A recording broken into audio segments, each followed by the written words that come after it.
Bismillahirrahmanirrahim. Assalamualaikum warahmatullahi wabarakatuh. Innal hamdalillah nahmaduhu wa nasta'inuhu wa nastaghfiruh wa na'udzu billahi min shururi anfusina wa sayyiati a'malina may yahdihillahu fala mudilla lahu wa may yudlil fala hadiya lahu. أشهد أن لا إله إلا الله وحده لا شريك له وأشهد أن محمدا عبده ورسوله لا نبي بعده. قال الله تعالى في كتابه الكريم: أعوذ بالله من الشيطان الرجيم. يا أيها الذين آمنوا اتقوا الله حق تقاته ولا تموتن إلا وأنتم مسلمون. وقال عز وجل: يا أيها الناس اتقوا ربكم الذي خلقكم من نفس واحدة وخلق منها زوجها وبث منهما رجالا كثيرا ونساء واتقوا الله الذي تساءلون به والأرحام إن الله كان عليكم رقيبا. Alhamdulillah, kita masuk biar selesai pada bab tentang azan dan iqamah. Kemarin mungkin agak melenceng, tapi masih terkait membahas tentang syarah dari lafaz azan, seperti lafaz takbir, lafaz syahadatain, dua kalimat syahadah. Yang kita selesaikan tentang azan ini. Saya ulangi lagi sebentar. Syarat atau apa yang dimaksud dengan azan?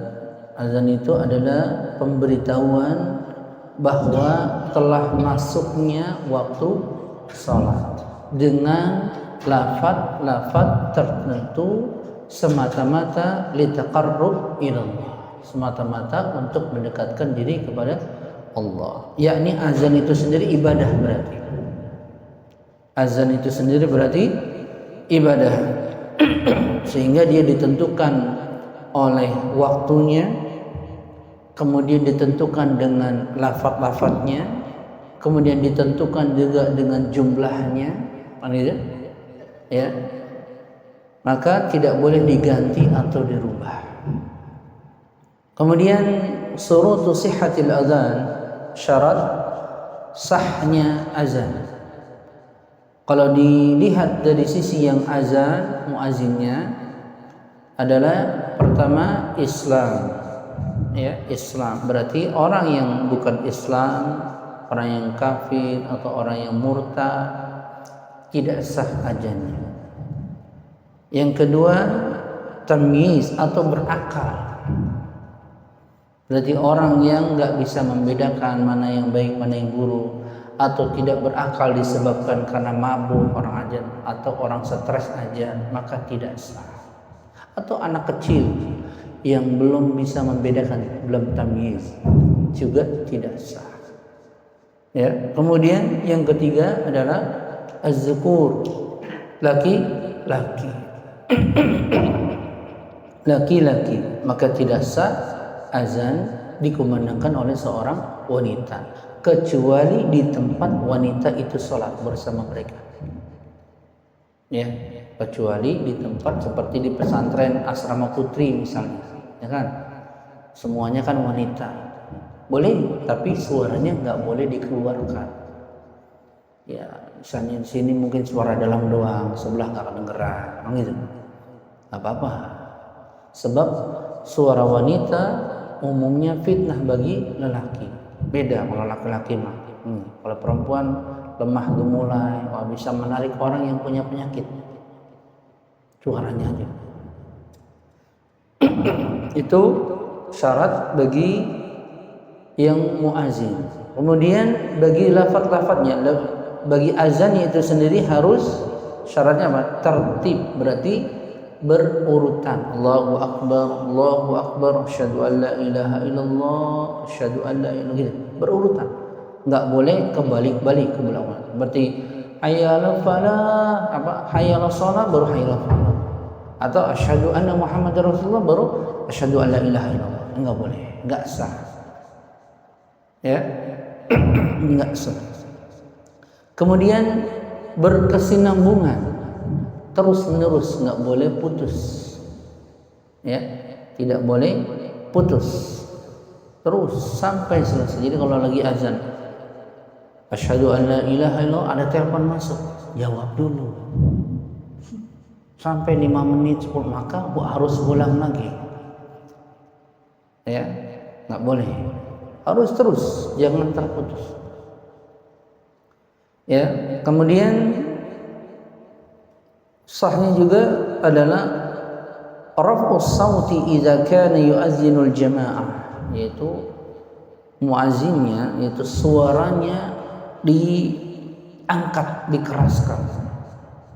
Karena dahulu zaman Nabi kan nggak ada speaker, makanya yang ditunjuk kalau di Mekah itu Abi Mahzurah, kalau di Madinah Bilal bin Rabah sama Abdullah bin Ummi Maktum.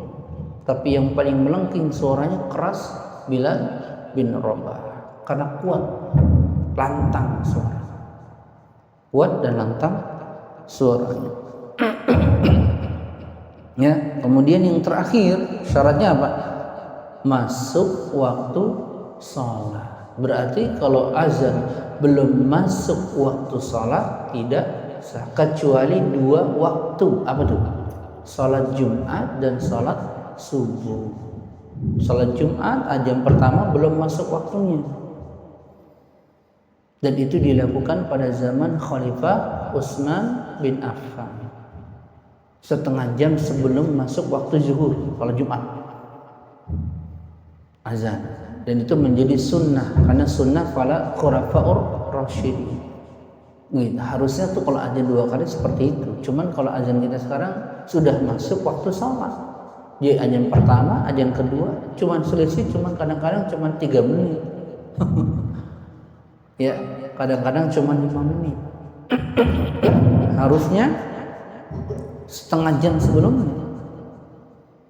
menunjukkan pemberitahuan bersiap-siap untuk melaksanakan sholat. Jadi orang mandi dulu gitu, pakai minyak wangi, pakai baju yang cakep, baru masuk. Demikian juga azan sebelum sholat subuh, sebelum sholat subuh itu sunnah, ya, sebelum sholat. Itu biasanya di Mekah, kita tahu yang sudah umroh, ya, itu sering siap subuh maka dia azan, bahkan dia lebih lama, setengah jam atau 45 menit sebelum azan subuh. Maksudnya untuk menunjukkan, untuk bersahur, karena itu perbuatan amalan sahabat yang dilakukan di depan Nabi.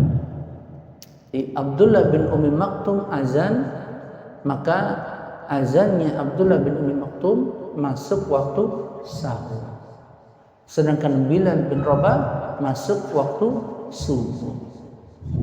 Begitu. Ya, itu syarat-syarat dari sahnya azan. Ya. Kemudian sunnah azan. Ya. Yang pertama adalah wajahnya menghadap kiblat. Wajahnya berarti dirinya, seluruh tubuhnya menghadap kiblat.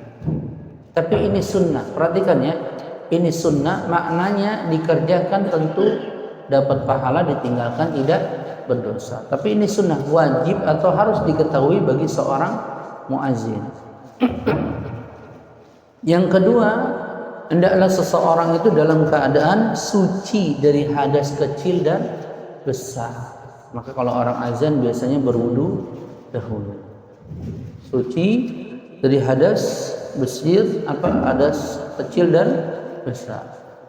Yang ketiga, adalah azannya dengan berdiri, sunnah. Berdiri azan. Ya. Bolehkah duduk? Boleh. Kan ini hukumnya sunnah. Ya. Orang lagi sakit misalnya, udah nggak kuat berdiri, ya kan? Maka azan dengan duduk nggak apa-apa, sah azan. Ini menurut mazhab Syafi'i, gitu. Ya, menurut mazhab Syafi'i. Kemudian yang keempat adalah yaltafit, yaitu menoleh, ya, dengan lehernya ke kanan ketika mengucapkan hayya 'alas shalah dan ke kiri ketika mengucapkan hayya 'alal falah. Jadi ketika kita azan, kita menoleh dengan hayya 'alas shalah, atau di sini hayya 'alas shalah. Caranya bisa macam-macam. Bisa dari sini dulu hayya 'alas shalah, atau langsung menoleh ke kanan hayya 'alas shalah. Kedua ibu jari dimasukkan. Apa fungsinya? Untuk mengeraskan suara. Kalau suara itu dibeginikan telinga, dia suaranya jadinya lantang. Ya. Jadi ketika azan pada lafaz hayya 'alas shalah, maka miringkan kepala. Gitu. Kalau pakai speaker ini enak nih. Kalau pakai speaker ini kan susah, kecuali dipegang bisa. Hayya 'alas shalah. Ya. Baru kemudian hayya 'alal falah, kiri. Ya, ini sunnah adalah dia menoleh dengan lehernya begini, gitu. Bukan dengan tubuhnya. Kalau tubuhnya kan dia ngikut semua badannya kan gitu. Lehernya saja. Itu sunnah yang sering orang tidak tahu itu. Kadang-kadang cuma dilakukan pada sholat Jumat, padahal itu setiap azan 5 waktu. Gitu. Setiap azan 5 waktu tidak ada dia. Ketika lafaz hayya 'alas shalah condong ke kanan gitu, hayya 'alal falah ke kiri. Dan caranya mudah, terserah. Mau dia begini 2 kali, hayya 'alas shalah, lagi hayya 'alas shalah, atau hayya 'alas shalah, hayya 'alas shalah. Mudah. Yang gampang menurut dia apa? Ya, itu menoleh ke kiri dan ke kanan, ya. Mana dasarnya hadis Nabi sallallahu alaihi wasallam, ra'aitu Bilalan yu'adzinu faja'altu ya atba'a fahu huna wa huna bil adhani yaminan wa shimalan, yaitu Bilal, aku melihat Bilal azan, yaitu dia mengikuti pada lafaz hayya 'alas shalah yaminan aw shimalan, hayya 'alas shalah ke kanan, hayya 'alal falah ke kiri.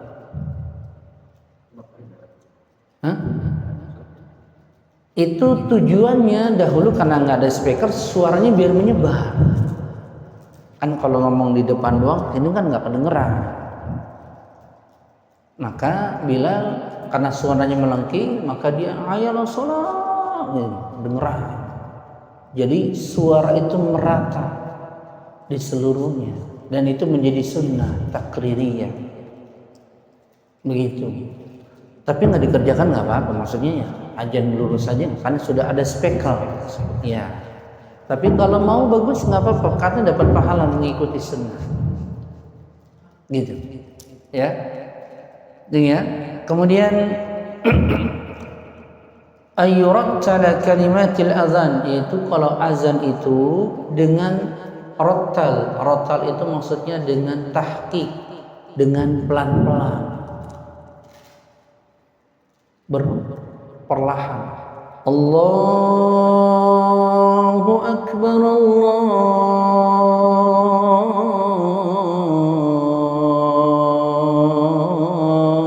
Allahu akbar. Jangan aja Allahu akbar, Allahu akbar, Allahu akbar. Tak boleh, karena dia diperintahkan oleh Nabi untuk memanggil orang sholat supaya datang ke masjid. Maka waktunya agak diperpanjang azan. Kalau dalam Quran bacanya dengan tahqiq namanya. Tahqiq, tadwir, sama hadr, itu cara baca Quran. Kalau baca Quran tahqiq dia lambat, tadwir dia sedang, nggak cepat, nggak lambat. Hadr cepat. Kalau hadr dibaca dalam qomat baru cepat. Allahu Akbar, Allahu Akbar, asyhadu an la ilaha illallah, asyhadu anna Muhammad. Jangan kebalik. Allahu Akbar. Di qomat jadi aja. Nggak boleh begitu. Yang dilamakan itu azan dengan tartilan, murattalan. Ya, dengan bacaan perlahan. Berarti orang baca Quran dengan tahqiq namanya. Tahu kan? Dengan tahqiq bacaan dengan lambat. Bacanya seperti ini kalau tahqiq.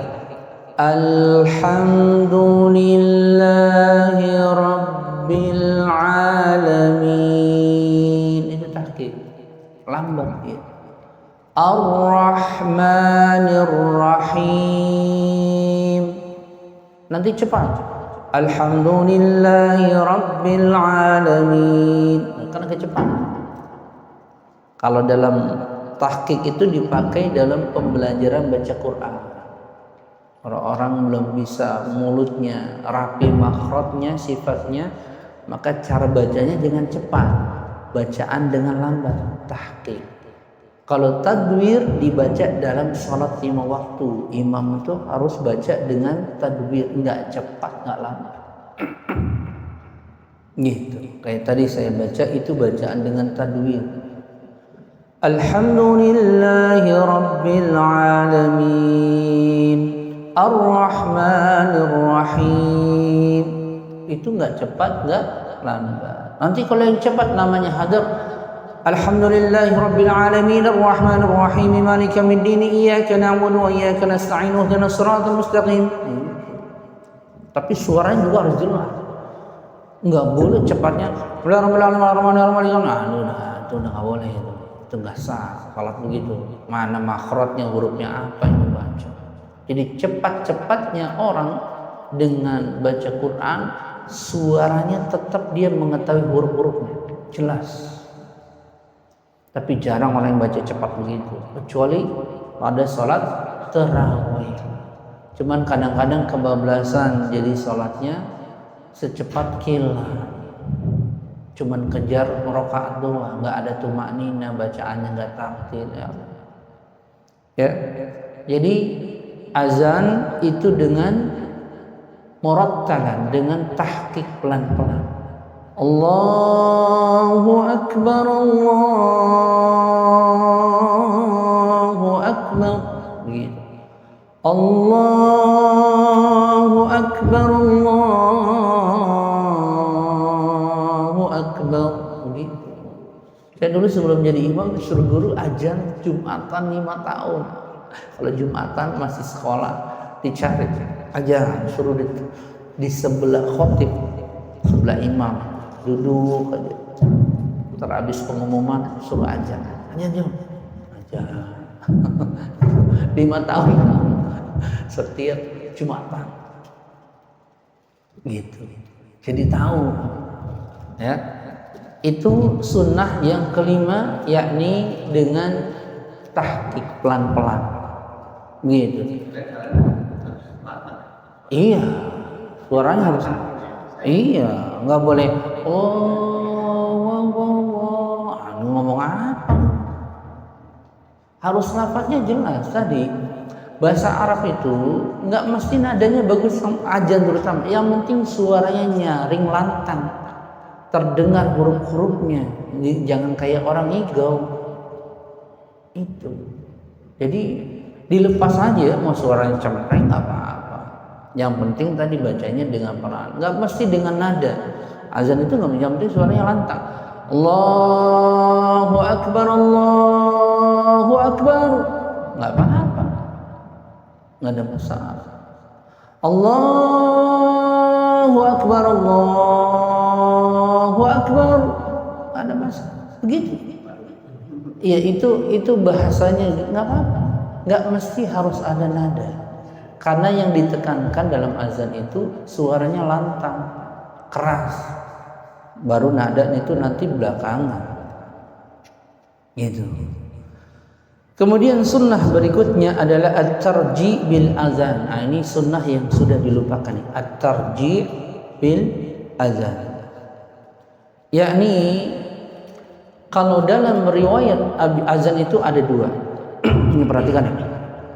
Azan itu ada dua. Azan yang beredar di seluruh dunia itu azannya Bilal bin Rabah. Azannya Bilal bin Rabah.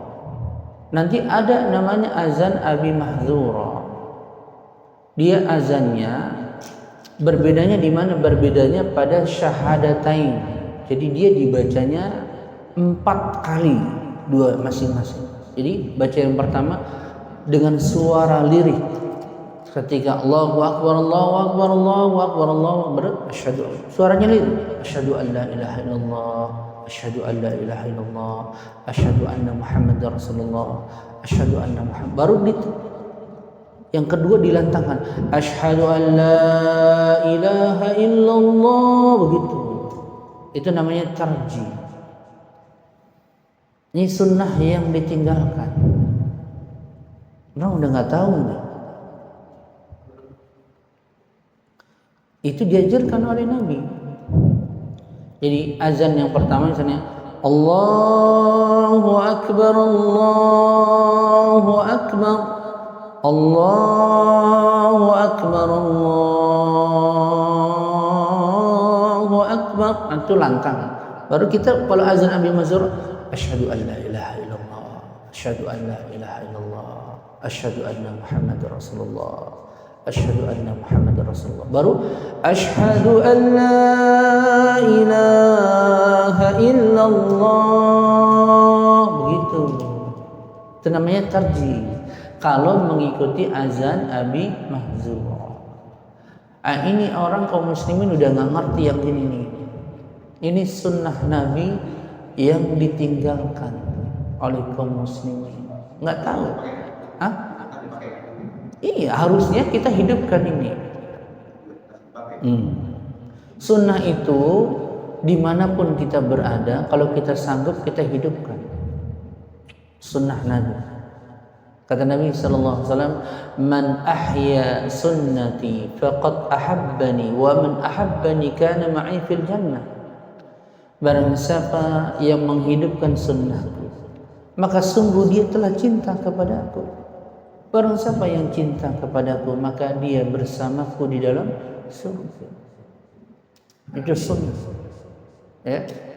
Dan itu penting kita ketahui tarji.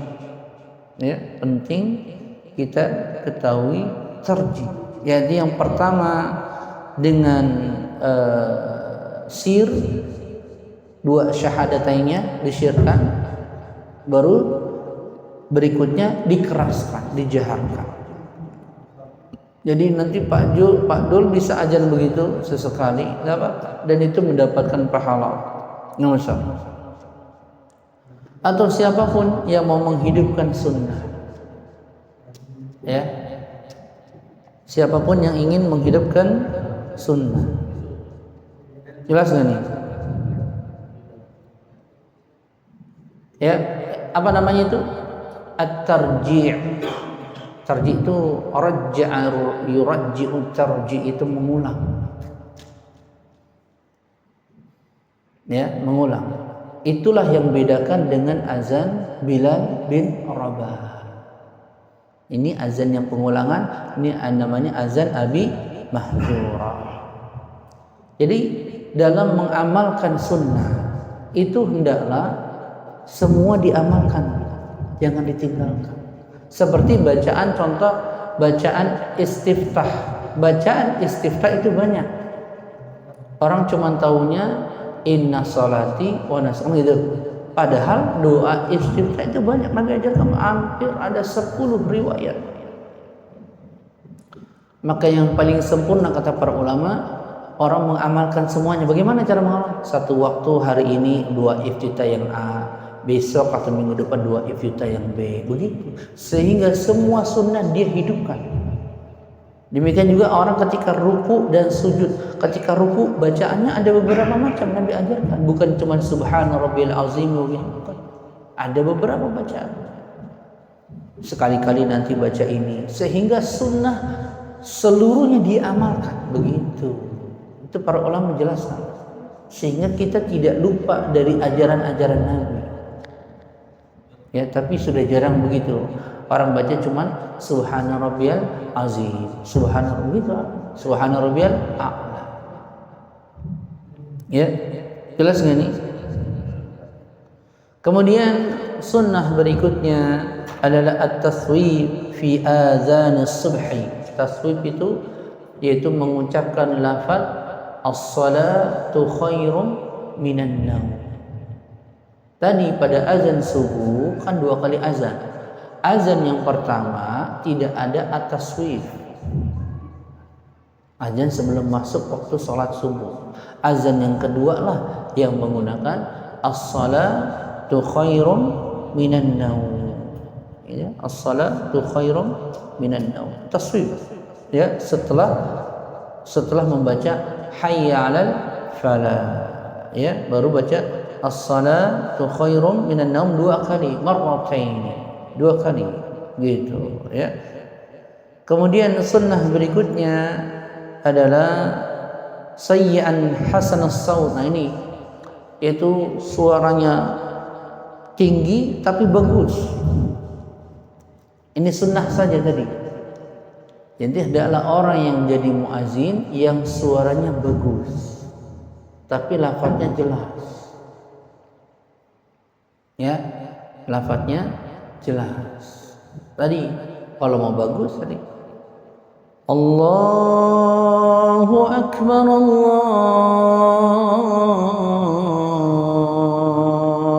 akbar. Tapi jangan dibuat-buat, terlalu menikuk-nikuk juga nggak bagus. Jadi bagusnya standar aja biasa. Kita bukan mau nyanyi-nyanyi kan, ya. Tapi kalau nggak bisa sudah datar aja nggak apa-apa. Tadi Allahu akbar, Allahu akbar, nggak apa-apa. Ya, itu nggak apa-apa. Tapi jangan jadi pendek, jadi panjang kayak kemarin yang bahas kan. Allahu akbar, Allahu akbar. Nah, itu salah tuh. Barnya dipanjangkan. Nah, itu patah itu. Maknanya berubah. Nah, makanya harus benar-benar perhatikan mana yang dibaca panjang, mana yang dibaca pendek.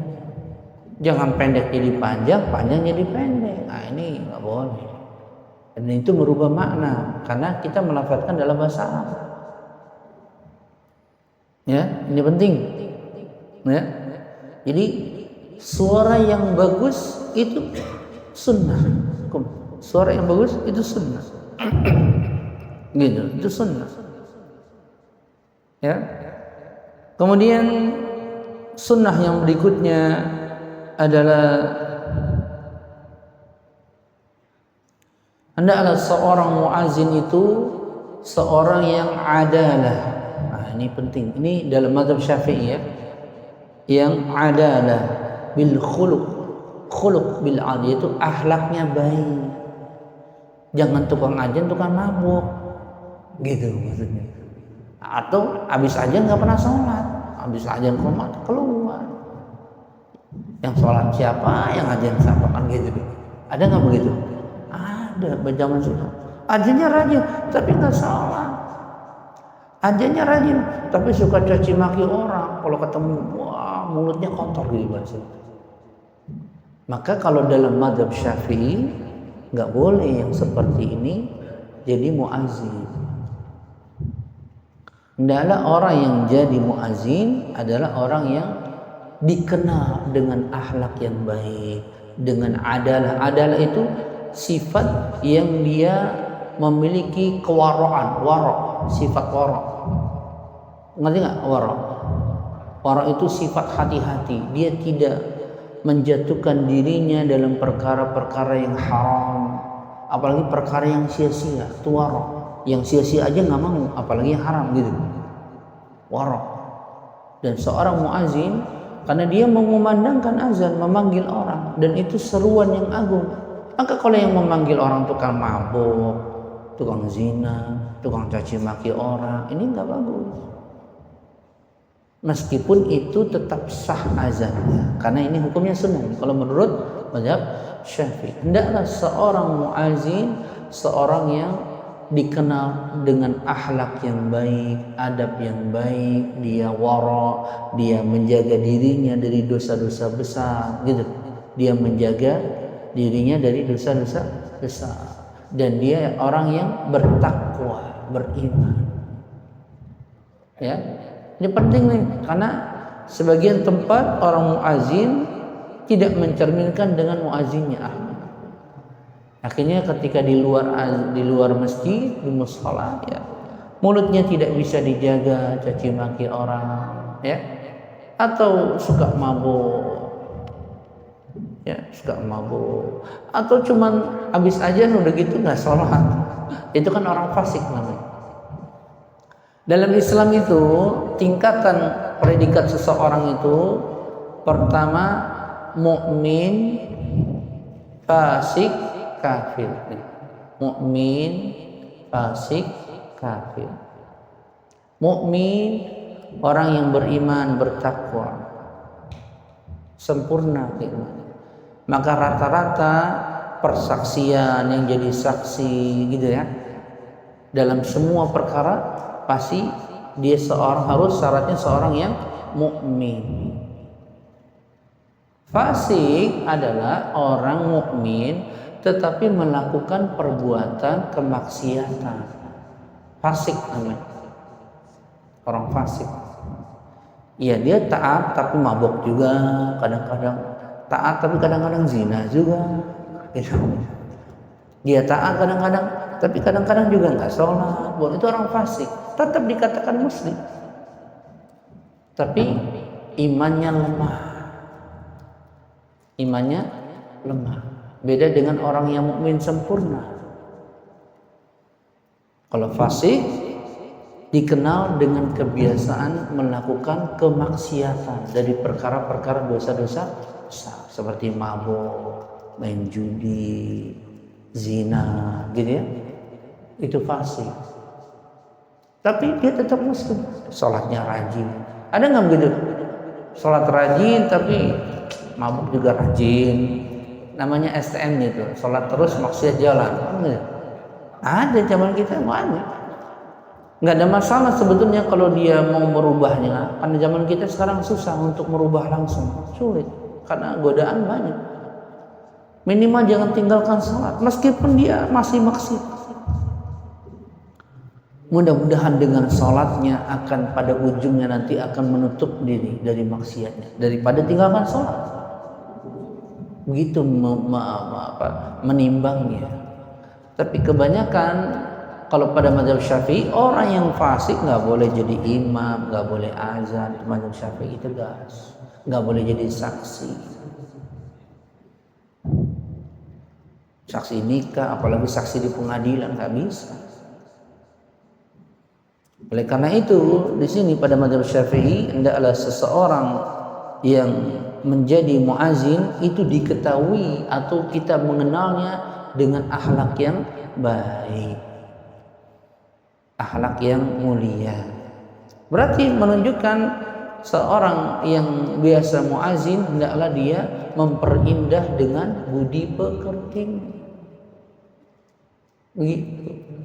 Budi pekertinya sehingga menjadi baik, bagus. Karena kalau pada mazhab Syafi'i termasuk orang yang fasik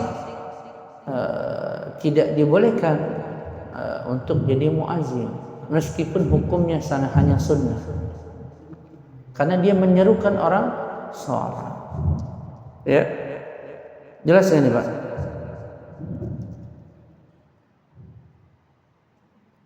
Paham ya?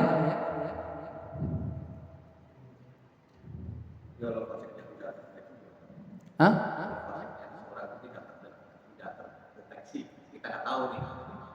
Kalau itu lain, kemaksiatan yang terang-terangan dan dengan kemaksiatan yang tersembunyi itulah. Tidak boleh orang muslim mengorek-ngorek aib orang lain.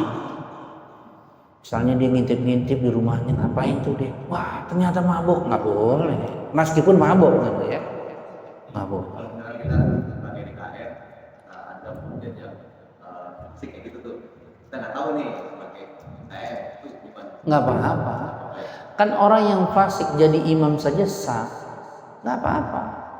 Jangankan azan, yang jadi imam saja itu sah orang yang fasik. Nggak ada masalah. Yang penting dia memenuhi syarat-syarat dan rukun-rukunnya. Nggak ada masalah orang yang fasik. Cuman ada kemaksiatan yang yaitu orang yang melakukan kemaksiatan dia terang-terangan. Nah ini yang berbahaya. Iya, dia pokoknya di pinggir jalan mabuk. Orang lewat kita lihat semua gitu kan. Parah lu. Habis ajan, habis mabuk ajan. Ini nggak boleh seperti ini. Tapi kalau dia beli minuman, bawanya ke rumah, nggak ada yang tahu di kamar. Kita nggak tahu. Maka kita nggak boleh korek-korek kayak orang. Nggak boleh. Kita harus berbaik sangka sama orang. Maka tetap dia tersuruh aja. Kecuali tadi dia bermaksiat dengan terang-terangan. Tentu akan ada hukuman di masyarakat. Ini orang-orang ini nggak boleh lagi jadi imam. Gitu. Kayak kasus di Masjid Raya JGC. Kemarin baru dua bulan ada imam baru. Ini perhatikan, ada imam baru. Bagus baca. Tapi ini fasik. Fasiknya tadi kita nggak ketahuan. Fasiknya apa dia?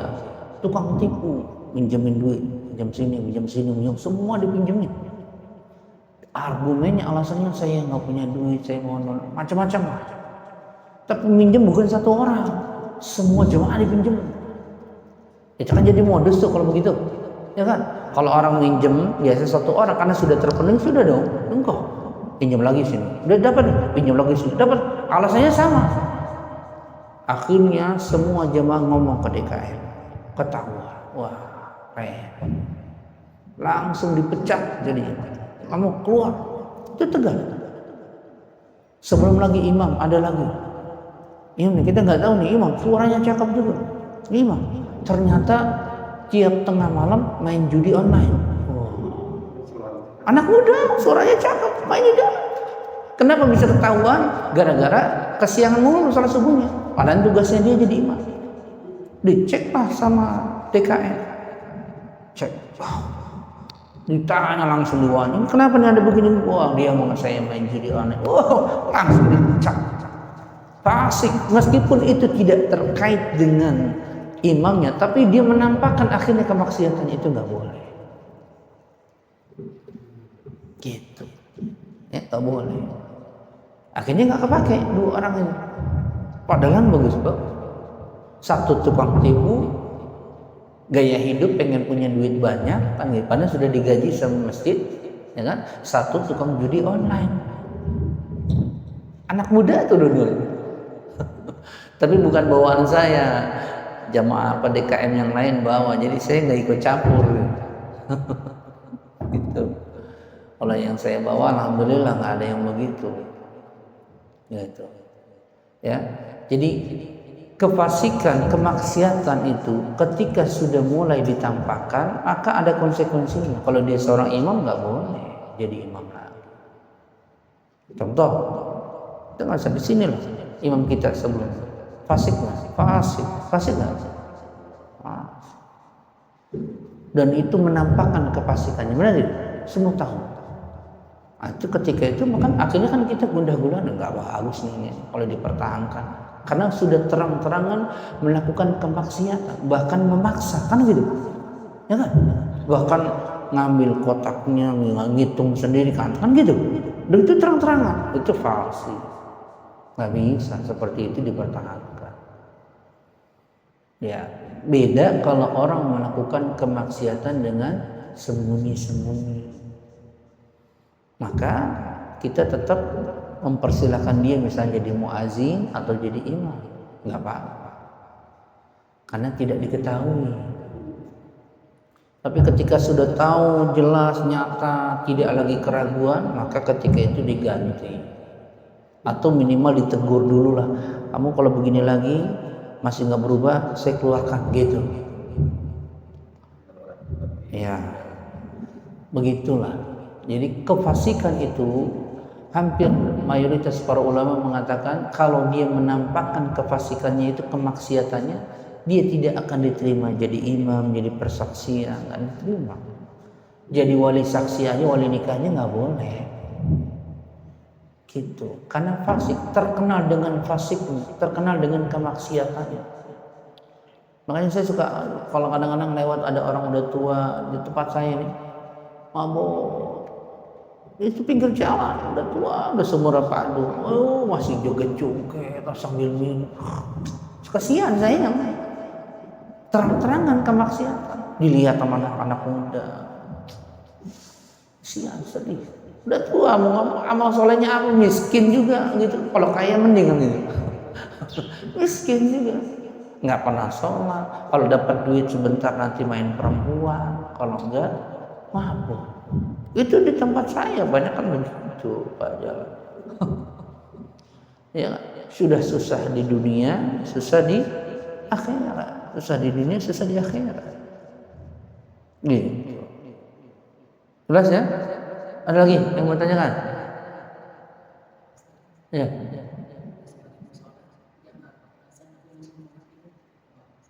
Nah, ini pertanyaan. Ketika hukum azan itu apa dulu? Hukumnya apa? Sunnah atau fardu kifayah? Fardu kifayah, kebanyakan para ulama berpendapat fardu kifayah, yaitu jika satu kampung nggak ada yang azan sama sekali, maka berdosa. Minimal azan satu kampung, ada satu tempat gitu ya, misalnya ini kecamatan itulah ya. Kalau bukan kecamatan mungkin RW gitu, ya kan agak luas kalau RW. Harus ada yang azan. Kalau beda RW kan kejauhan, nggak kedengeran aja kadang-kadang, ya kan? Maka di tempat itu harus ada yang azan biar terdengar. Itu fardu kifayah, hukumnya seperti itu. Maka ketika seseorang sholat berjamaah, kalau dia di awal waktu tentu dia harus ada azan dan qomat di masjid ya, di awal waktu kan mengikuti jamaah kan gitu. Tapi ternyata setelahnya dia misalnya sudah qomat, sudah azan, dia telat datang kayak tadi tuh ada yang sholat, ya kan? Dia nggak perlu lagi dia untuk azan dan iqamah, dia langsung sholat. Ya, dan kalau dia mau iqamah sunnah saja hukumnya, sunnah saja hukum begitu. Ya, kondisinya lagi berbeda ketika safar. Perhatikan, ketika safar orang yang azan sama iqamat itu berbeda.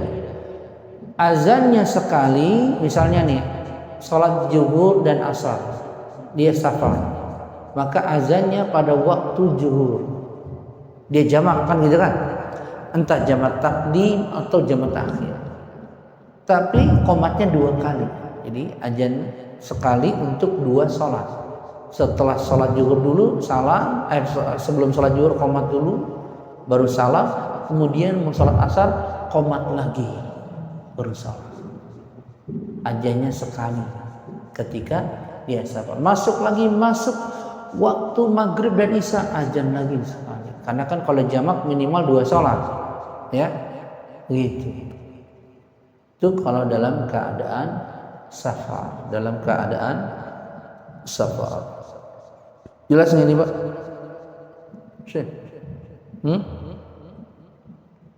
Kemudian disunnahkan seseorang untuk mendengarkan azan. Jadi kalau orang lagi azan jangan ngobrol, jangan bicara kecuali ada kemaslahatan. Maka kalau orang azan disunnahkan kita mendengarkannya, sunnahkan. Dengan apa? Dengan menjawab azannya. Gitu ya, menjawab azan. Jawab azan gimana? Seperti mengucapkan sebagaimana apa yang diucapkan oleh muadzin, kecuali 2 lafaz, hayya 'alas shalah sama hayya 'alal falah, baru dibaca dengan la haula wala quwwata illa billah. Adapun bacaan as-salatu khairum minan naum, juga sebagian ulama berpendapat baca jawabannya dengan as-salatu khairum minan naum, sama. Gitu. As-salatu khairum minan naum, sama. Ya. Jelas nggak nih?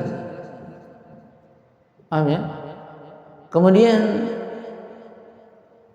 berdoa setelah azan itu dengan doa Allahumma rabba hadhihi da'wati, yaitu baca salawat dulu setelah azan, membaca salawat baru membaca doa setelah azan.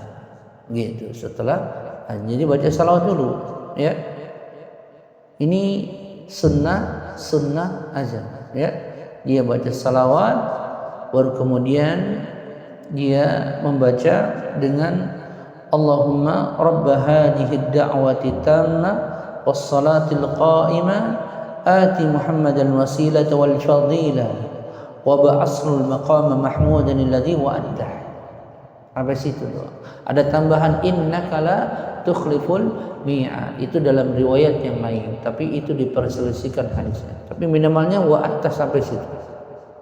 Jadi setelah azan membaca salawat kepada Nabi, Allahumma shalli wa sallim ala, misalnya gitu, yang simpel saja, baru baca doa ini. Ya, itu sunnahnya azan. Itu sunnahnya azan. Adapun iqamah, maka dia ditegakkan untuk menegakkan salat. Jadi diajak yang sudah ada di masjid, bukan orang luar. Iqamah dan dibaca dengan cepat. Tadi Allahu akbar, asyhadu an la ilaha illallah, asyhadu anna Muhammadar Rasulullah, hayya 'alas shalah, hayya, cepat. Dan dia bacanya dengan witir, maksudnya dengan satu lafazan yang enggak diulang seperti azan. Kemudian bacanya agak cepat, azan agak lambat. Yang dipanjangkan yang dua kalikan baca cuman qad qamatis shalah, qad qamatis shalah. Itu doang azan. Ya, maka selesailah terkait dengan bab azan. Ya, terkait dengan bab azan. Ada pertanyaan kan? Ya. Ya, pertanyaan bagus. Bagaimana kalau orang melakukan sholat sunnah tiba-tiba qomat? Maka kata Nabi Sallallahu Alaihi Wasallam, tidak ada sholat ketika sudah ditegakkan iqamah. Tapi para ulama memerinci, jika mulai iqamah ternyata dia sudah tasyahud akhir, selesaikan. Gitu. Tapi kalau baru takbir atau baru satu rakaat, ya kan? Ini lama lagi kan ngejar rakaat keduanya, maka batalkan. Begitu. Paham ya? Ada lagi? Bukan wajib kita di masjid itu. Ya. Pengen memandangkan azan, kemudian bawa terkoneksi. Memandangkan azan? Iya. Ngomong Aja. Bacakan aja. Nggak usah nilai. Oh. Ya. Ya. Berarti harus dinilai sekarang itu Pak Musa.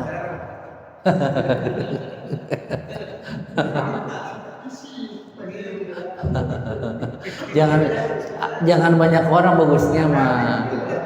Jangan. Nanti. Ingat ya, azan itu lafadznya harus jelas. Panjang pendek harus jelas. Kan gitu ya. Kemudian dia tidak ditekankan suara yang bagus, yang penting lantang. Ya, yang penting lantang, nyaring bahasa kita mah gitu. Ya, keras suaranya. Yang penting yang diutamakan lafadznya jelas, bacaannya jelas gitu. Bacaannya jelas sehingga dia tidak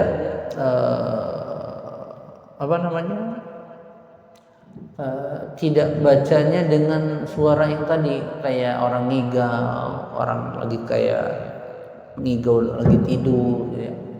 Tadi contoh misalnya Allahu Akbar Allahu Akbar, Allahu Akbar Allahu Akbar, asyhadu an la ilaha illallah, asyhadu anna Muhammadar Rasulullah, hayya 'alas shalah, hayya 'alal falah, qad qamatis salatu qad qamatis salah, Allahu Akbar, la ilaha illallah. Begitu kalau qamat. Jangan Allahu Akbar, la ilaha illallah, itu kan enggak jelas tuh baca begitu. Ya Rasulullah kayak mau enggak. Kayak lagi baru bangun tidur. Itu. Demikian juga azan tadi. Lantang suaranya tadi. Allahu Akbar, Allahu Akbar. Gitu. Itu enggak apa-apa, cukup. Jangan dinada-nadain kalau nggak bisa, ya. Mendingannya datar. Yang penting suaranya jelas. Gitu. Tapi nggak boleh panjang pendeknya salah tadi. Anda bilang jangan Allahu Akbar, Allahu Akbar. Itu ngaco tuh. Ya, atau asyhadu an la ilaha illallah. Harusnya ada yang panjang gitu. Harusnya asyhadu an la ilaha illallah, begitu. Jangan asyhadu an la ilaha illallah. Ini enggak benar juga. Atau asyhadu anna Muhammadar Rasulullah. Panjangnya belakangnya dong. Harusnya asyhadu anna Muhammadar Rasulullah, begitu. Jadi shin dengan mengalir nafas gitu. Ha besar, hadu anna, nun bertasjid gunnah, anna gunnah lagi pada mim, Muhammadar tanwin ketemu ra idgham bila gunnah, Muhammadar Rasulullah su maqtabi'i, begitu ingat ya. Lullah, lafaz Allah itu jadi mat alif disukun dia 4 harakat. Begitu. Baru hayya 'alas shalah. Jangan ditekan, ditahan ya, jangan hayya 'alas shalah, enggak boleh. Ya, enggak boleh. Harus cuman namanya dalam ilmu tajwid itu nabr, ditekan hayya 'alas gitu aja bacanya, baru yang dipanjangkan sholahnya hayya 'alas shalah, hak besar karena diakhiri dengan ta marbutah, hayya 'alas shalah. Nah, bagusnya nanti Pak Jalan itu ditulis lafaz azan gede, nggak apa-apa. Jadi dia biar tahu hurufnya, begitu. Kadang-kadang orang hafal tapi nggak tahu hurufnya, nanti bacanya salah makhrajnya. Tulis saja sama qomat, nggak apa-apa. Tempel di sini gitu kan, ya, gitu. Ya. Jadi pada hayya 'alas shalah, ya-nya tidak boleh ditahan. Jadi hanya nabr. Seperti orang baca pada Al-Fatihah itu iyyaka na'budu wa iyyaka nasta'in gitu. Ya bertasydid. Enggak boleh dibaca gini nih. Iyyaka na'budu wa iyyaka, enggak boleh itu. Enggak boleh. Jadi Pak Dul minimal harus ngerti itu. Panjang pendek, kemudian mana yang hanya ditekan, ya-nya bertasydid. Kecuali pada nun atau mim yang bertasydid kan ada sifat gunnah, nun sama mim. Baru asyhadu anna Muhammadar Rasulullah. Begitu. Ya, itu penting tuh. Jadi kalau azan itu perhatikan. Ada lagi yang lain?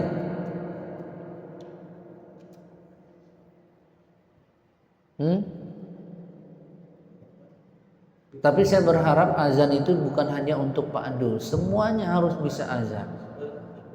Ya, semuanya harus. Saya itu kan saya 5 tahun dulu belajar azan, lama itu. Diajarin dulu sama guru azan begini, nggak berani suruh tampil pakai mic. Kadang-kadang lupa, salah namanya manusia, masih bocah, masih MTS saya ketika itu, MTS Sanawiyah, suruh azan. Naik kelas 3 MTS saya suruh jadi khotib, coba keringetan sama guru agama. Suruh jadi khotib. Padahal habis saja langsung jadi khotib. Untung jamaahnya sama-sama anak muda. Diketawa salah baca. Jadi khotib. Gitu.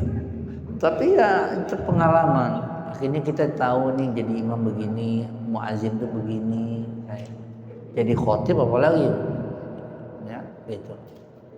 Jadi ini penting buat kita kaitan dengan azan dan iqamah, ya.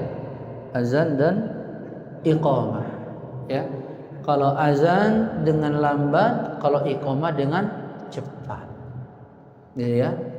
Azan dengan lambat, iqamah dengan cepat, gitu. Nah kemudian antara azan dan iqamah dianjurkan kita salat sunnah, dan juga dianjurkan perbanyak doa yang mustajab. Perbanyak doa ketika azan dan iqamah, doa sendiri minta apapun sampai qomat. Karena Nabi SAW bersabda, antara dua azan itu doa.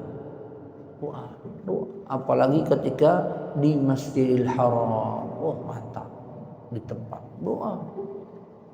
Misalnya sunnah doa, banyakin doa sampai qomat. Itu sunnah. Minta apapun, mau minta istri keempat nggak apa-apa, minta aja, panjang nggak apa-apa.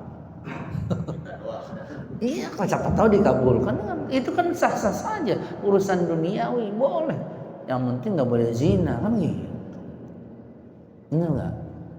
Sah aja, minta sesuatu kepada Allah, apapun yang kita mau.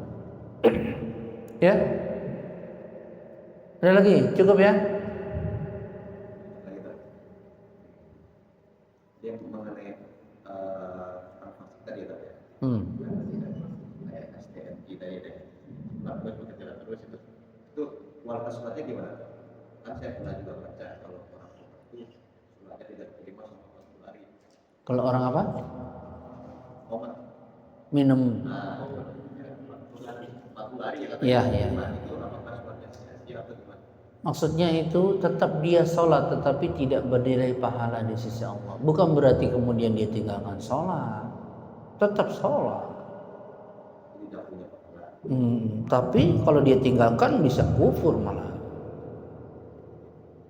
Itu namanya ancaman. Jadi kadang dosa besar itu terkait dengan ancaman. Barang siapa yang melakukan ini maka akan diazab, maka akan dicambuk misalnya, melakukan begitu, maka akan dirajam. Itu ancaman. Maka orang yang minum khamar, apalagi dia dengan terang-terangan di pinggir jalan, gitu ya, bahkan mungkin mengajak kawannya tanpa malu, bro, minum dulu bro, gitu kan, ayo silakan, senang, berbahagia dengan kemaksiatan. Maka yang seperti ini tentu tidak akan diterima jadi imam, jadi muazin, apalagi jadi ustaz, atau jadi walid gitu. Jangan, ya, jangan gitu. Jadi fasik itu tadi, kemaksiatan itu bertingkat-tingkat. Yang paling besar parah adalah orang yang menampakkan kemaksiatannya, Pak Jalan. Sudah tahu maksiat dia percaya diri pede. Atau orang yang bermaksiat pada malam hari dia ceritakan pada pagi harinya sama orang lain. Saya kemarin di hotel saya main sama perempuan, perempuannya maksiat diceritakan dengan bangga. Itu juga nggak boleh. Wah,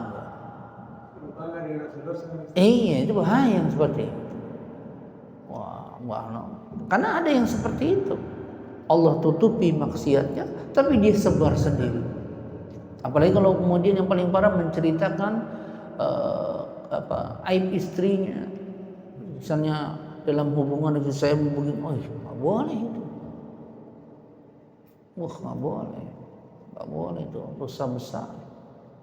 Ya, meskipun sesama lelaki yang ngomong atau perempuan, suami saya kalau lagi hubungan begini, itu nggak boleh. Itu rahasia rumah tangga, nggak boleh. Dosa besar, harusnya ditutupi, disebar. Dan itu sering terjadi, akhirnya keributan, aibnya rumah tangganya disebar dengan mulutnya sendiri. Nah ini berbahaya, akhirnya ribut, ujung-ujungnya nanti berantem, bahkan bisa terjadi KDRT, pembunuhan gitu, ya kan? Ujung-ujungnya cerai, berantakan rumah tangganya, anaknya kalau kasihan. Dan itu banyak yang seperti itu. Asal muasalnya karena membandingkan kenikmatan dengan orang lain. Suami kamu gimana sih? Oh, istri suami saya begini. Istri kamu gimana? Akhirnya membandingkan. Nah itu bahaya kalau udah begitu. Karena setiap manusia diuji dengan kemampuannya. Beda-beda rumah tangga orang. Dia harusnya bersyukur dengan yang Allah pilihkan jodoh buat kita, istri kita. Syukur. Adapun kekurangannya, selagi bukan perkara agama, hendaklah kita sabar dalam menangani.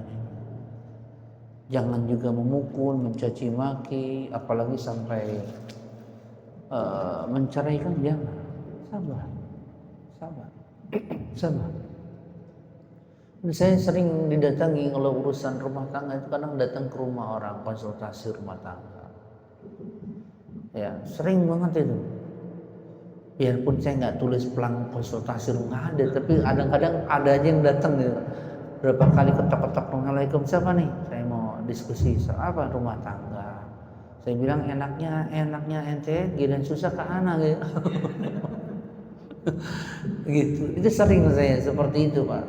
Sering kadang-kadang karena mencari solusi. Nggak apa-apa kalau mendatangi orang yang alim untuk mengetahui hukumnya bagaimana. Itu penting, Pak, dalam rumah tangga. Terkait nanti kaitan sama kalau pisahnya rumah tangga itu contohnya dengan 3 perkara. Dengan talak, kemudian dengan khulu, kemudian dengan fasq. Ini harus tahu nih laki-laki nih yang udah berumah tangga. Ya, talak, khulu sama fasq. Khulu itu adalah si wanita meminta cerai. Itu biasanya artis-artis udah punya duit, laki-lakinya miskin, numpang hidup. Nggak ada lu juga gue bisa hidup gitu bahasanya. Sering khulu ada wanita begitu, punya duit, gue cerai, datang ke pengadilan. Saya udah nggak mau sama dia. Tapi pengadilan nggak tentu langsung menerima. Akan tanya kenapa? Tanya dulu kenapa. Gitu. Kalau dia nggak ngasih nafkah, saya panggil suaminya. Benar nggak kamu nggak ngasih nafkah? Tanya dulu. Pengadilan. Tapi kalau suaminya nggak datang, udah cepat khulunya tanda tangan. Tapi khulu ada syaratnya, dia harus bayar iwad, kompensasi, maharnya dikembalikan. Itu khulu. Misalnya orang udah nikah, maharnya cuma 100.000, tapi dalam pernikahan selama 20 tahun rezekinya banyak, dibeliin mobil, dibeliin rumah, dibeliin villa. Tiba-tiba udah dapat semuanya atas nama istrinya, gue mau cerai sama lu. Itu khulu. Bagaimana hukumnya seperti itu? Maka kata para ulama, kalau dia yang mengajukan, seluruh yang kita beli ambil lagi, nggak apa-apa, ambil. Saya mau cerai sama kamu, tapi semua yang saya kasih balik ke saya. Begitu. Boleh, apa? Karena dia yang meminta cerai. Itu khulu. Kalau fasaq beda lagi. Kalau fasaq itu bubar pernikahan karena rukun-rukunnya tidak terpenuhi. Ternyata dia nikahi saudara sesuai. Kan nggak tahu tuh kalau saudara sesuai. Ya, ternyata pernah nyusu bareng ketika bayi sama ibu yang satu. Itu nggak boleh nikah. Ketidaktahuan. Iya, tidak berdosa, tapi ketika sudah tahu, ketika dia sudah tahu, maka fasaq itu harus dipisahkan. Atau orang murtad, itu fasaq, murtad. Tiba-tiba masuk Kristen murtad, otomatis dipisahkan. Laki-lakinya nih ya beda, kalau perempuannya murtad, pisahkan. atau dia menikahkan antara adik dengan kakaknya, nggak boleh tuh. Istrinya adik kakak nggak boleh, atau bibinya dengan ponakan itu nggak boleh. Gitu, ketahuan misalnya, nggak boleh. Ya, harus salah satu dia pilih. Itu dalam syariat Islam. Kalau syariat sebelumnya boleh adik kakak nikah barengan, boleh. Tapi pada dalam syariat kita nggak boleh. Jadi pernikahan itu bubaran karena talak, karena khulu, karena fasakh. Ya, kalau talak ya, itu keinginan kita.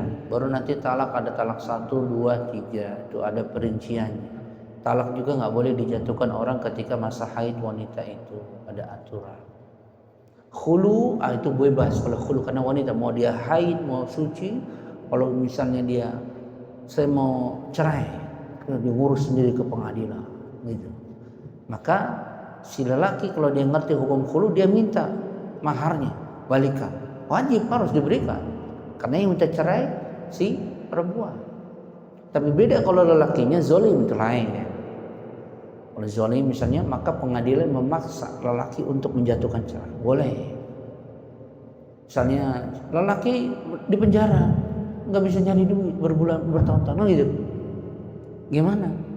Maka pengadilan boleh menjatuhkan talak atas nama laki-laki karena nggak punya uang, anak istrinya butuh makan, kan begitu. Kalau cerai maka dia kan bisa cari lagi yang lain yang mau mengayomi, kan begitu, nggak apa-apa. Atau laki-laki yang hilang nggak jelas di mana, yang itu. Atau ada batang hidungnya tapi nggak mau menafkahi, banyak kan begitu, ya kan?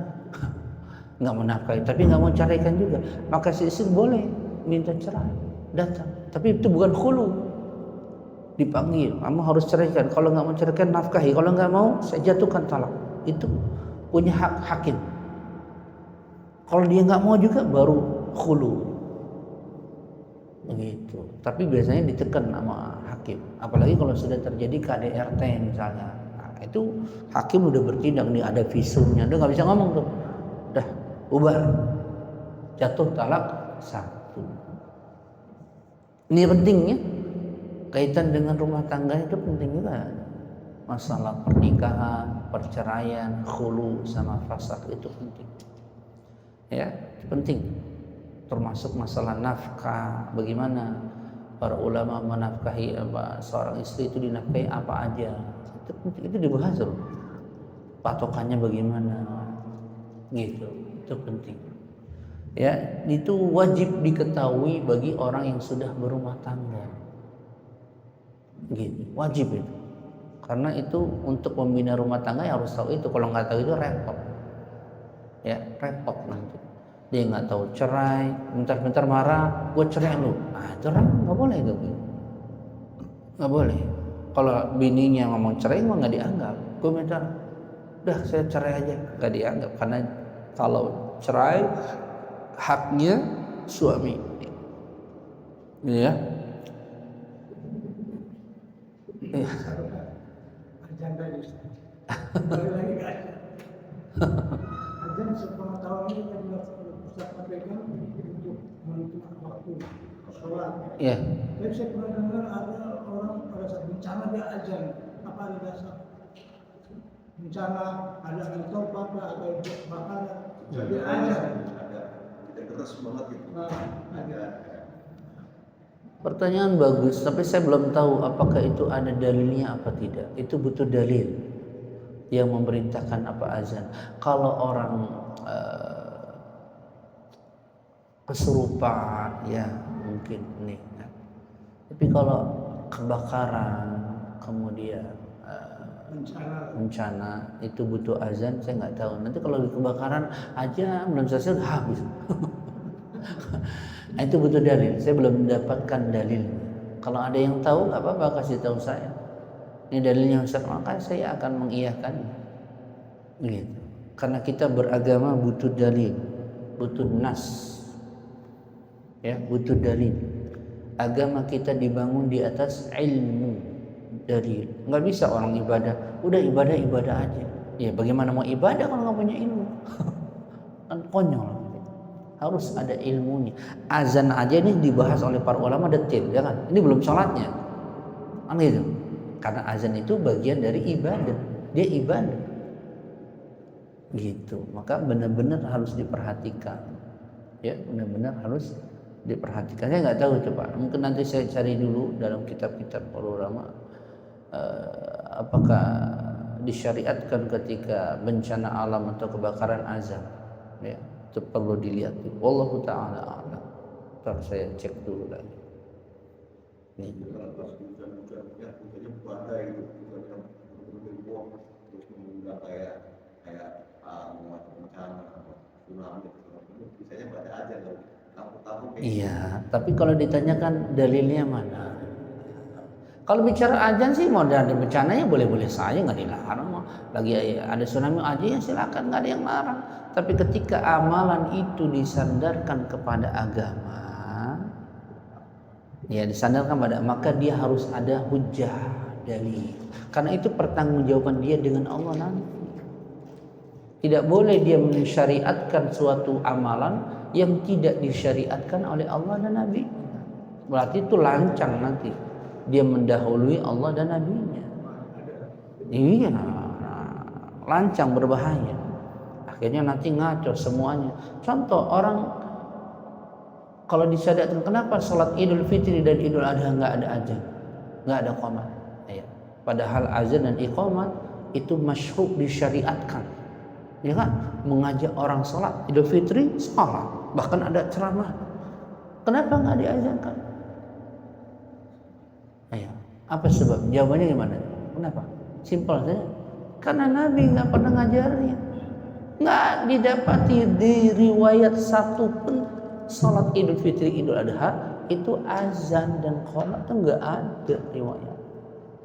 Tiba-tiba orang, saya azan dulu, qomat dulu. Kira-kira benar nggak? Ya nggak benar. Bukan azan sama qomatnya yang nggak benarnya, bukan.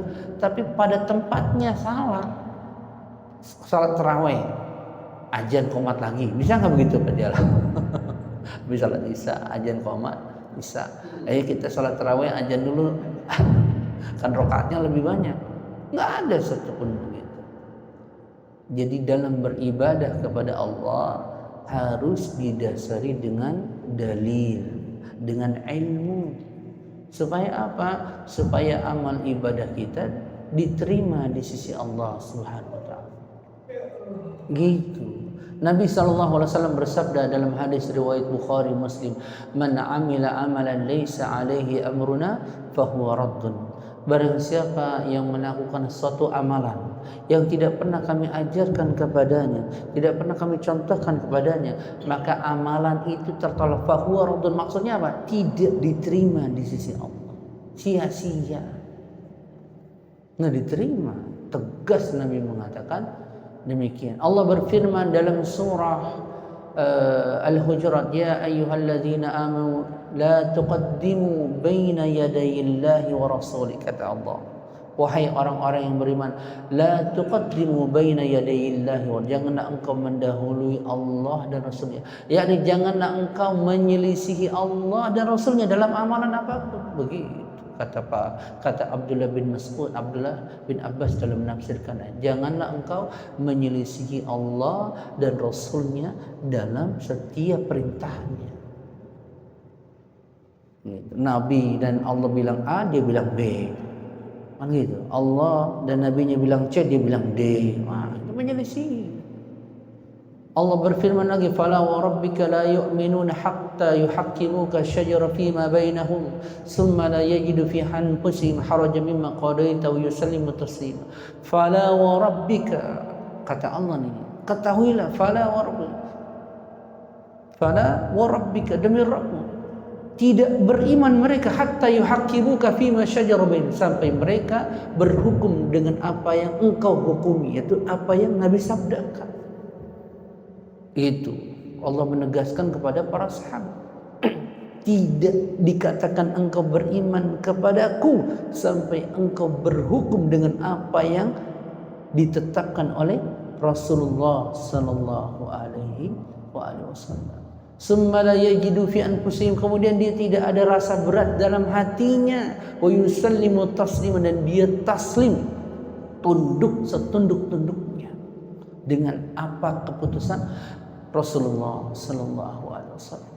Banyak dalam ayat Al-Qur'an, qul in kuntum tuhibbunallah fattabi'uni, katakanlah jika engkau benar-benar mencintaiku, ikutilah Rasul. Banyak.